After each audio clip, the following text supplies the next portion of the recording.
been a wild ride rostering Mike Williams this season so far.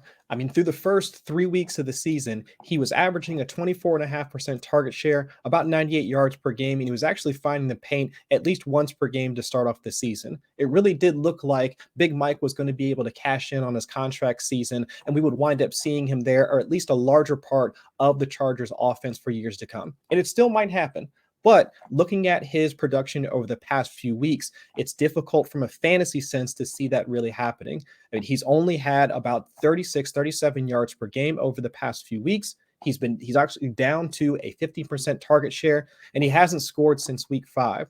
So if we can't even rely on him to be a flex-worthy starter, really, what is his value moving forward? And what can we expect out of the wide receiver 2 for the Chargers moving forward? I mean, as we get into the fantasy playoffs. So to answer this question, to try and look at it from an objective standpoint, I've tried essentially to break this down from two different perspectives. One, has the Chargers passing offense changed at all throughout this season? I mean, through the 9 games they played so far, has the Chargers offense shifted? And also, has Mike Williams' role shifted within that offense as well? And so let's take a look at that first part to see if the Chargers offense has actually changed at all.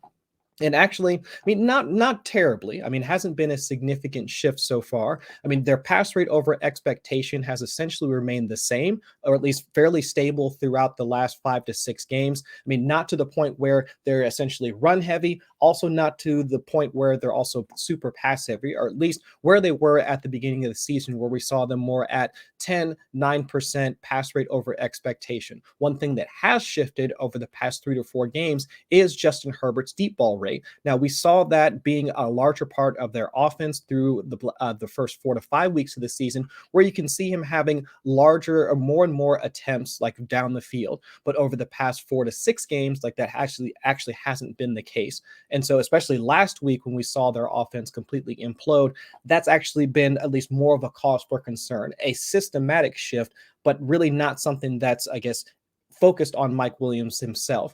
But then also looking at their pass rate over expectation once they get into the red zone, they're still upwards in terms of that particular passing rate once they get it, like the money touches that we would want for Mike Williams. They're still top 10 in terms of pass rate over expectation once they get into the red zone. So overall, we would think that, all right, the Chargers offense might be in a slump, but systematically, they haven't really changed too much.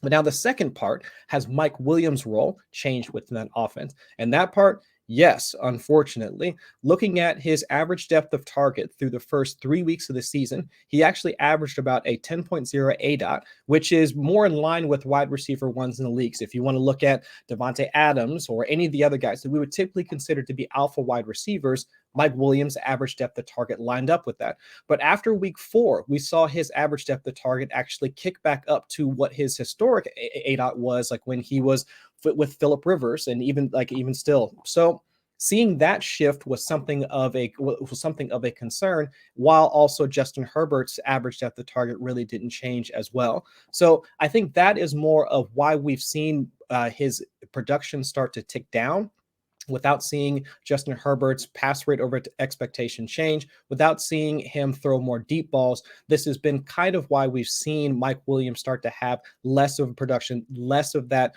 I guess, punch in the box score, and why we haven't seen him be as effective as a wide receiver over the past few weeks. And especially last week, I don't know what was going on last week, because, I mean, folks, look at this game plan. I have no idea what was going on with Justin Herbert or just with the entire Brandon Staley offense this past week. I mean, look at these passing charts. I mean, all of this over here to the right-hand side. I mean, I don't know if Justin Herbert turned into Zoolander, as if the kid can't turn to the left or something like that, but I have no idea why this has now changed from a spread offense to an offense that actually would involve multiple route trees, or maybe a more diverse offense, to what we saw this past week. I mean, Mike Williams had 10 air yards. No, not 10 per attempt. No, just 10 total air yards this past week.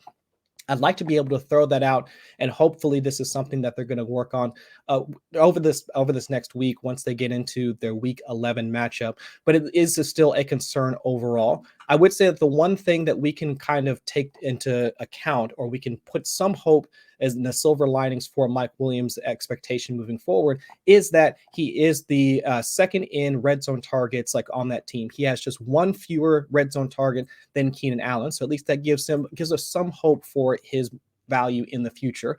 But on top of that, he has 6 red zone targets in the past week. He was tackled at the 1 just this past Sunday. He was targeted from the 2 twice in week 9. So at least from a team intent standpoint, what Justin Herbert, or who Justin Herbert is looking for so far, it is still Mike Williams once they get into the red zone. So as of right now, while he's not a high-end wide receiver 2, I would move him more towards the back end, with at the very least being a flex option for right now. But we should start to see Mike Williams be a larger part of that offense moving forward as they start to make their adjustments for the back end of the season.